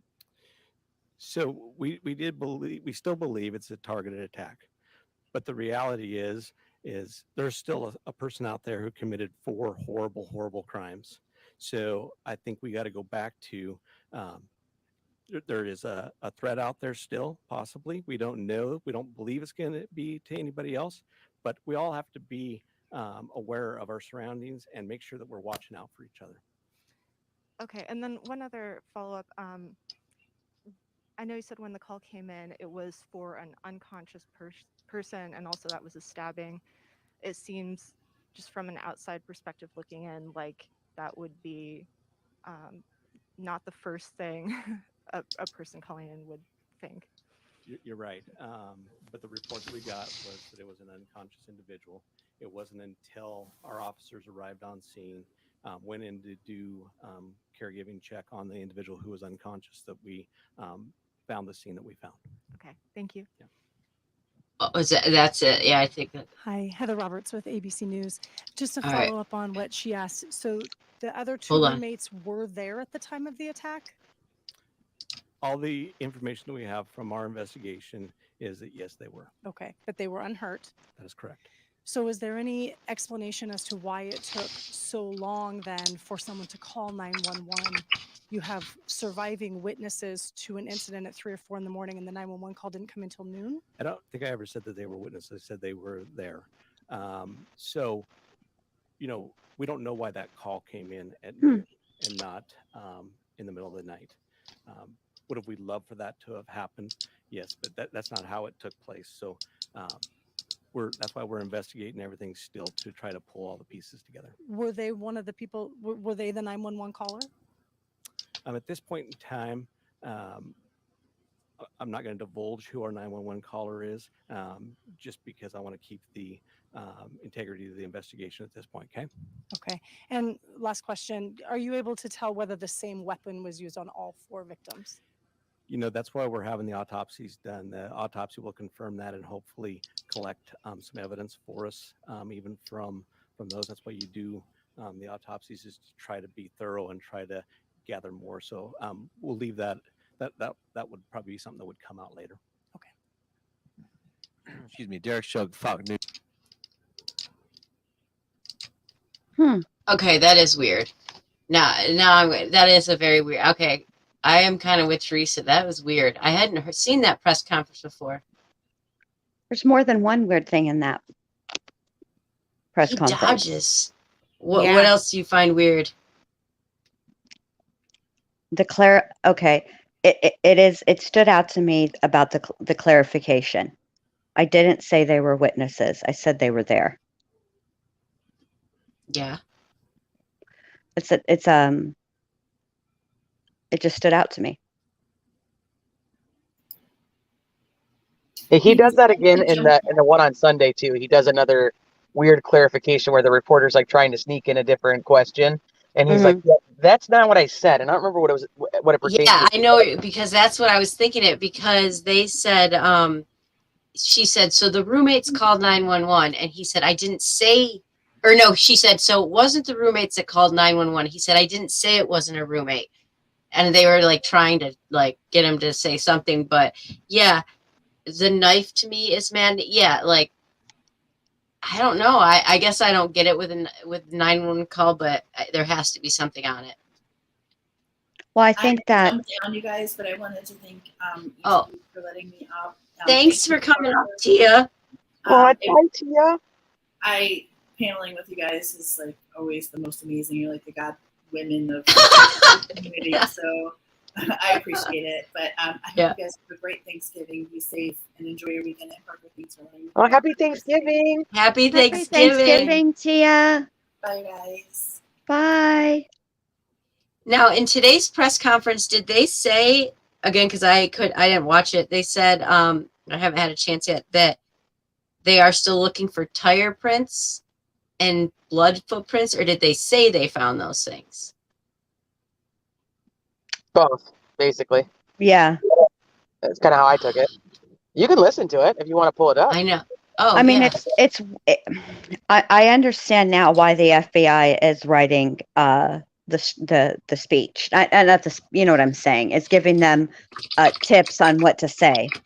Because if you watch, there's a huge difference even between the second press conference and the third. This third press conference was far more polished. Yeah. We have to remember this chief of police or whatever he is this is his first murder in almost 8 years. Yeah. And so they're literally not prepared for this. And so I'm definitely thankful that they called in all the help and stuff like that. But I don't know, like they definitely weren't prepared for a worldwide case, right? This is national news and kind of global, to be honest, because could this be the next Ted Bundy? Like, we have no clue. Yeah. Dealing with the media is tricky, and I think even police forces that are used to dealing with the media end up getting help with what to say because of that. Because the media, they're trained to ask the questions. They're almost lawyer like in the questions that they ask, the way that they word it. In an effort to elicit more information than what you're willing to give. I mean, that's what their job is, Can't really. It wasn't a criticism. It's just that I can see now why, and I'm glad they did get help in speaking to the media, because things can get misconstrued. You know what I mean? Yeah, and somebody that when he said that in hindsight, I should have been up here yesterday. In the first conference, I think it was because I saw a mom post, like she showed a picture of what the police originally released over text, like the vandal alert or something. And the speculation from this mom who has a student there was that they originally thought it was like a unaliving, like, homicide, like, and so they treated it. Yeah, they treated it as such. Yeah. It's crazy. Well, I think I was. Go ahead, Teresa. No, go ahead. No, I just want to know what you guys think of. They're very adamant that it's a targeted attack. What do you think that they would have that would prove to them that it was a targeted attack? Good question. See, I've wondered about like possible souvenirs or could they have left something like a note at the scene to indicate? Like, I don't think that a suspect would necessarily do that unless they were trying to draw attention to themselves. But there has to be something, because since day one, they've been saying targeted, targeted, targeted. And so they either already have a suspect in mind to say that, or there was something specifically there. Yeah, I didn't even think about that. Like, in order to be targeted, there must be something for them. Oh man. Well, why does it have to be something like an object or a lack of an object? Why couldn't it be something said? Well, that's Well, it could have possible been on too. the 911 call even, yeah. Oh. Or something that was done. But then again, you know, I struggle because they keep being so adamant that those roommates have nothing to do with it. But it could have even because now they're saying the 911 callers have nothing to do with it. I don't know. I don't know. So what could be said in the 911 call that would be part of the investigation, but still allow everybody else to not be a suspect at this time? So they said that the people that were in the house during the 911 call, which would be the friends in the room, the two roommates, are not suspects at this time. But something in the 911 call is still being used for the investigation. Maybe body positioning or like were they staged or something like that? Was there something weird on their bodies? Like, I don't know. Something that they would have noticed with this unconscious person, right? But then that's weird because you're still saying the person was just unconscious. So which is weird. The only way they could be saying that this person is unconscious is if they actually can't physically see the person, right? Like the door's locked, they're banging on it, they know the car's there, but the person's not answering the door. But here's what's weird, Teresa, because what was it that set off the alarm bells in the first place? See, if you think back to like Jodi Arias and Travis, all right, the thing that set off alarm bells was the weekend to Mexico that he was supposed to go on, and nobody could get a hold of him. But it wasn't the roommates who alerted authorities. It was the friends that came over and ended up going in the house, up the stairs, and they're the ones that found Travis, remember? So what is it? This is what we don't know. What we don't Maybe know the is what sliding glass door being open. They were like, "Oh, exactly why is the door what was the catalyst for the two roommates downstairs to go upstairs and check on the other four roommates? Sorry, I had to do math real quick Well, I in don't my think they brain. went to necessarily check. I mean, the living area is on the main floor, on this what would be considered the second floor, where they actually say they found one of the victims that they believed was unconscious. So that's their living. It's got their kitchen, it's their family room. So I mean, it makes sense that they would have to go up there to eat breakfast or whatever. You know what I mean? True. But you saying like the sliding glass door, that makes me think, okay, well maybe there was something that was left open, but they do mention that when they arrive on the scene, that the door was ajar. So then that wouldn't be imperative to have to say either. I just thought of something. What? Perhaps the reason they're not releasing the 911 call is because the 911 caller gave their name. Yeah, but they would just bleep that out. They've done that before. Man. That's a good point too. Why were they? Do you think that they were dusting the window? Do you think he came in the window, or somebody came in the window, or? Well, I think they're going to dust everything and anything. Okay. And there is a handprint on that one window. Was there? I had heard that, but I couldn't see it. But I have horrible eyes anyway. So perhaps they can't. Perhaps they cannot beep out the name without compromising something else in the 911 call. Do you know what I'm saying? You know how when there are times when people call 911 and there are other people in the background and they're speaking and it's almost like they're talking over one another. You know what I mean? Perhaps but they wouldn't be worried about preserving that for us. They would preserve it for themselves, right? But to just release the 911 call so that we all shut up about it, like they would just simply bleep the name and we would miss whatever's getting said in the background, right? I don't think they'd care. I don't. There's got to be something on that 911 call that they aren't ready for the public to hear. Some detail that means something. And since we don't know, like we just don't know enough. I got to say, I got to give it. I mean, it's frustrating, but they are being quite tight-lipped about this, and it is.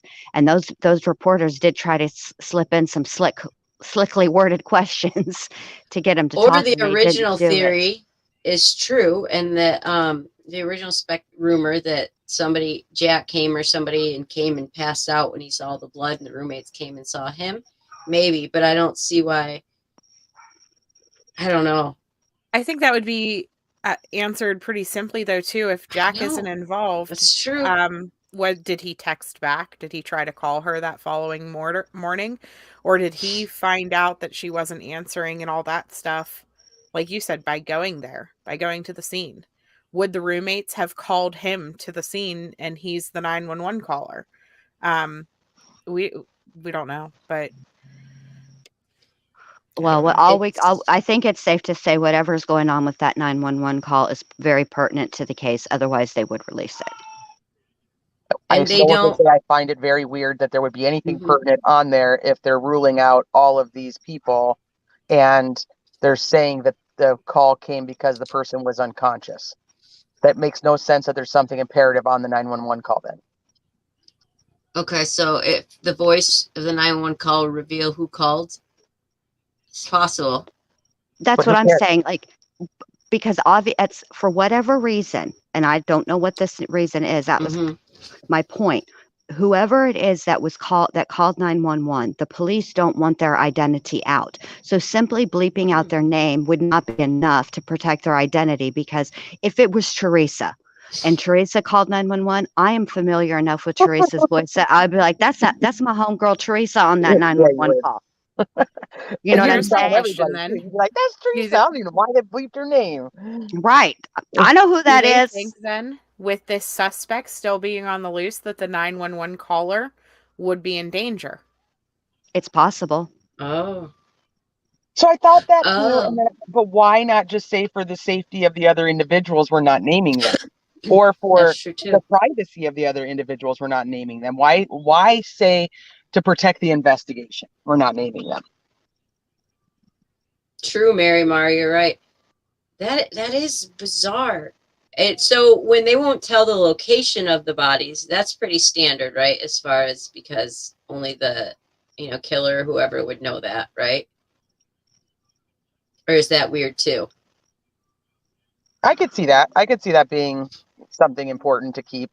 That and like the order of how things happen. I could see that being important to keep like close to your vest, because if you do have like a confession, that makes sense to me. The 911 call just doesn't make sense to me. Well, and the identity of the 911 caller, that doesn't make sense to me.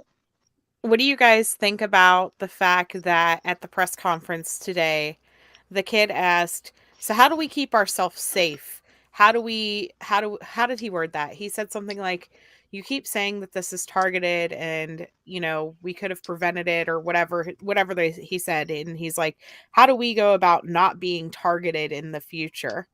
And the detective answers with, travel in pairs, make sure you go home at a decent time of night, like lock your literally doors. everything that these kids did. Like, are you kidding me? Right. They were in pairs all day.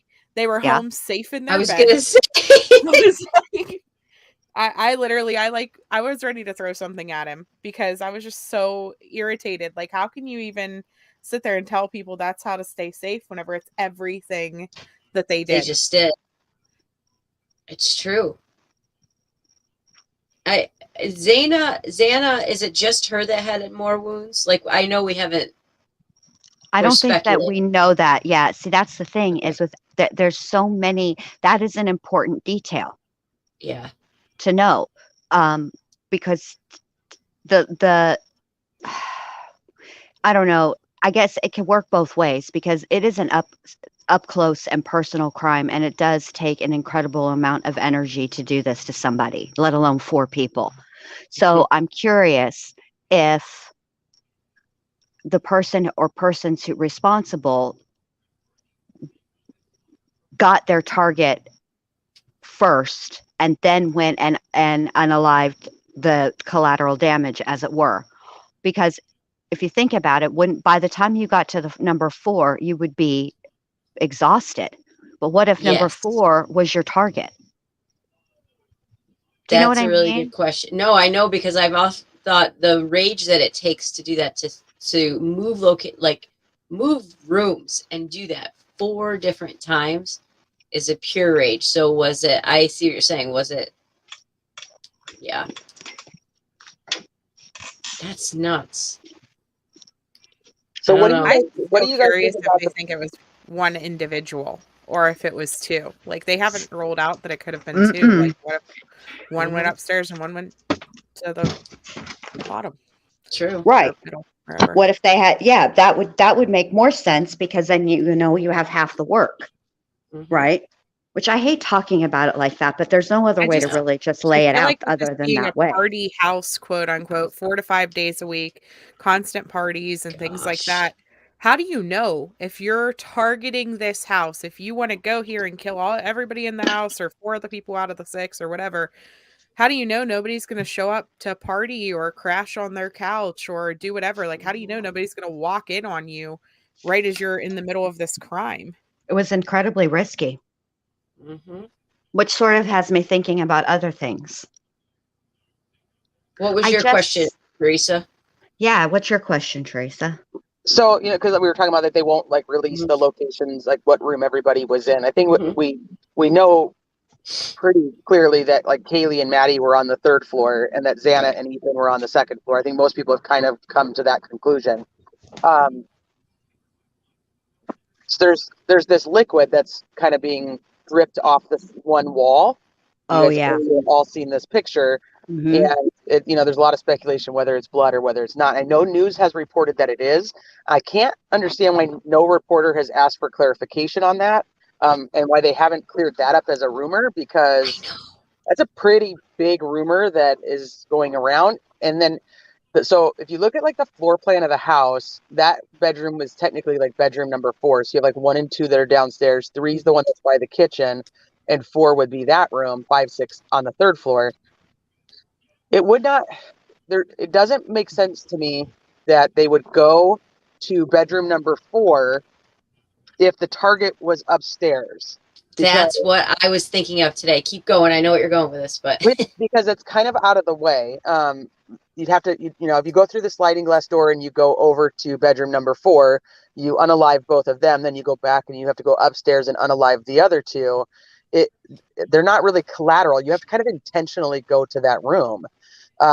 If they were in bedroom number 3, which is where I originally had thought that Xana and Ethan would have been, would make sense because that doorway is literally right next to the stairs that lead to Kaylee and Maddie. So they would be potential witnesses and become quote unquote collateral. Now, if Xana and Ethan are the target and you go to bedroom number 4 and unalive them, why take the chance of going up to level 3 at all if those aren't the ones that you want? That's a great question. I think it's very confusing. And I think what's making it more complicated is the fact that typically we think of when there are multiple people in a home, you want to get the thought process from the killer's perspective would be to unalive the imminent threat first, right? And typically we would think of that as being the male, right? Yeah. Right. But if the male is off in a little cubby hole down the hallway that you're never going to even pass by, why he's not a threat? Exactly. He's the first threat. Well, I think because anytime you're unalive, okay, this person was taking, first of all, this person took a huge risk. Number one, because of the layout of the house is complicated. Number two, there are multiple people in the house at all times that actually live there. But more importantly, as Sleuth Mom pointed out, there are people a coming and a going out of that house all day, every day, at least 5 times a week. I don't know, what did they take the 7th day off? I don't know. Like Sunday is a break. I don't know. That's how it was when I was young. Sunday was a day to recoup.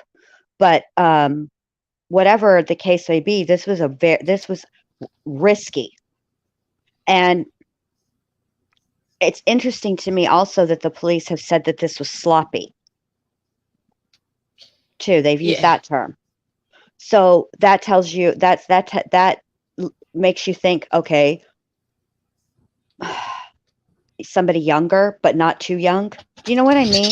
There's just we don't know enough, and there are so many freaking variables that are happening all at once. And it's frustrating. This is why I don't like talking about open cases. It's true. It's so true. No, I mean, I agree. So I was thinking that too. Why would you go out of your way? But then also, like, and if you're just doing it to kill everybody in the house, why did you leave the two in the basement alive. Right? You'd think you would check it. You know, you'd at least check if people were in and out. So then I'm thinking, if somebody was taking this much of a risk because of the way they did it, it has to be somebody experienced or something. That's I don't know. Not necessarily, though, if they did it and it's so sloppy that police are commenting on it publicly. Well, I'll It's say true. this. With serial killers, usually the first one is the sloppiest one. Now, I'm not saying that's what the situation is, but Really? usually the first one is a mess because they don't really know what to do, but they get better at it as they go, unfortunately. But you have to wonder, whoever it was had to be familiar enough that they could go get into the house, number one, and it wouldn't raise any alarms. It's They true. wouldn't be noticed. They belonged. They didn't stand out. If it was somebody who was watching the house, right? Think about it this way. That was unfamiliar, they would have stood out. This is somebody who is able to move in that environment without standing out, without being noticed at all. That's a good point too. Okay, so then my next question comes in. No more that- questions. I'm done. No, I'm done. Press all right. conference is over. So, is it possible that somebody else was spending the night in the house, was no longer in the house in the morning, like another roommate, date, boyfriend, something along those lines? That person left. And so when they make it very specific, we don't believe the two roommates are involved, and we don't believe the people that were in the house at the time of the 911 call were involved. But during the 911 call, the one person is saying, like, well, Jack What about was here. You know what I'm saying? what about so and so who was on the couch? Where did they go? Right.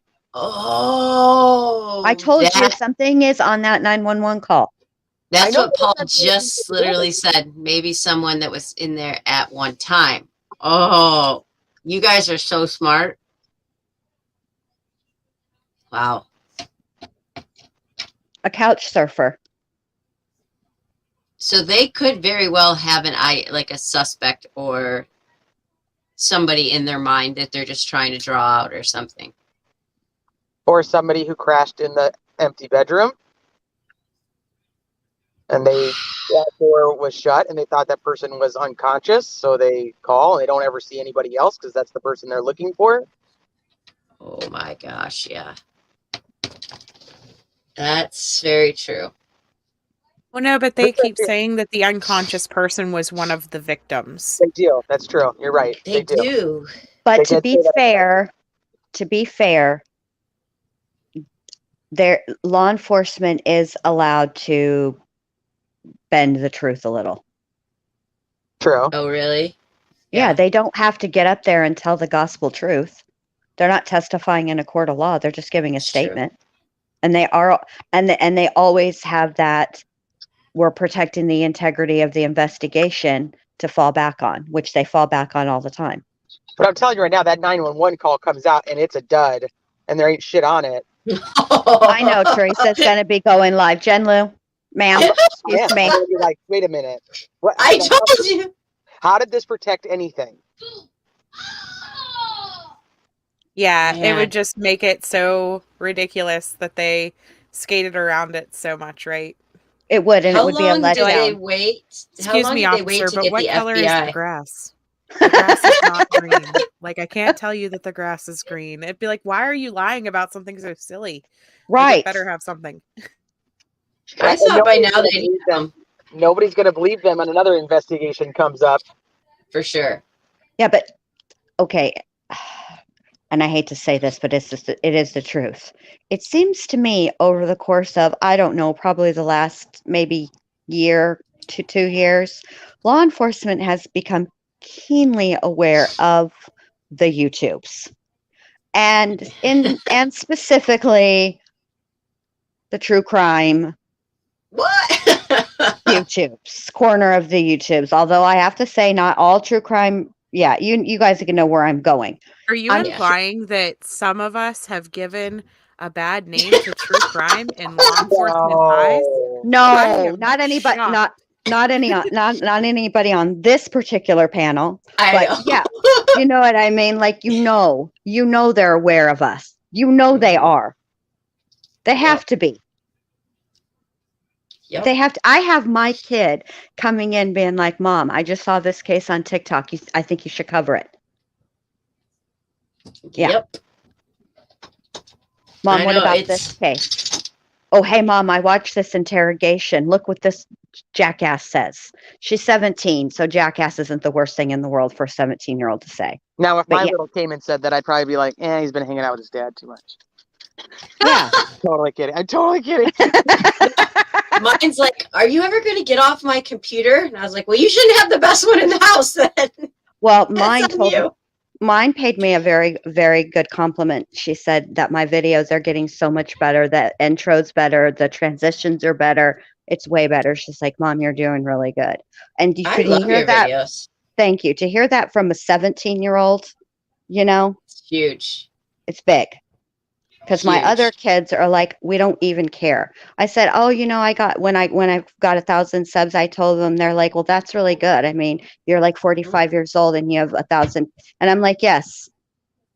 And then my son today reminds me, these people don't know you. Yes, they do know me.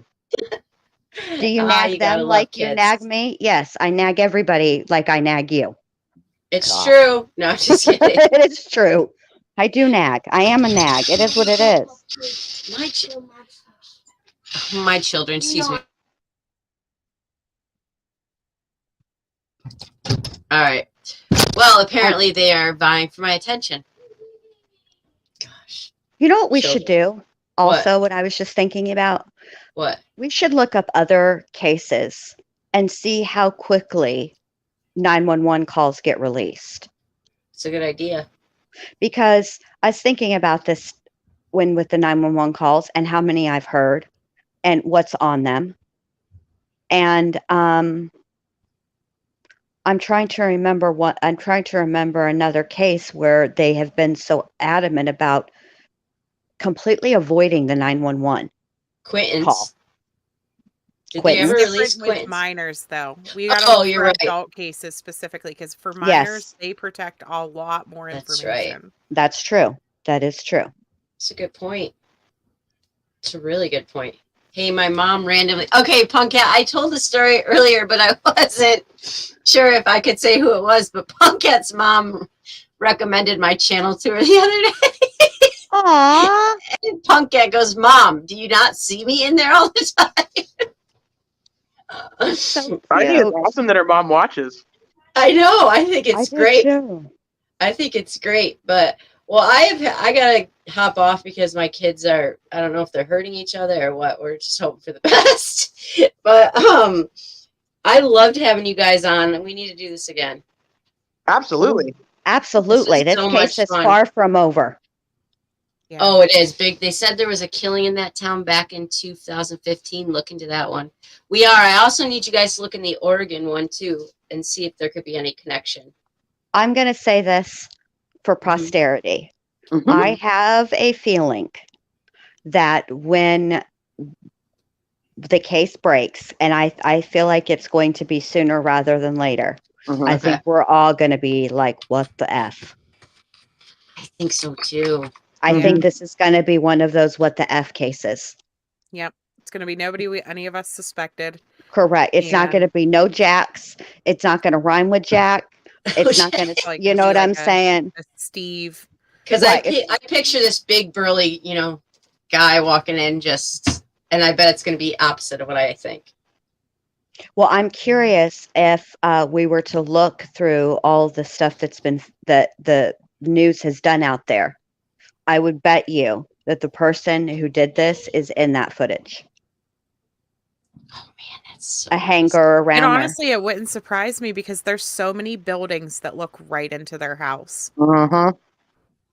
When I saw the amount of apartments and houses next, I was like, oh my gosh. Well, and whenever the neighbor on the interview, I think it was last night, he was like, oh yeah, anytime I'm walking my dog, you can see in the windows, there's always this going on and that. And it's like, I mean, people would know their floor layout just by their big open, not curtained windows.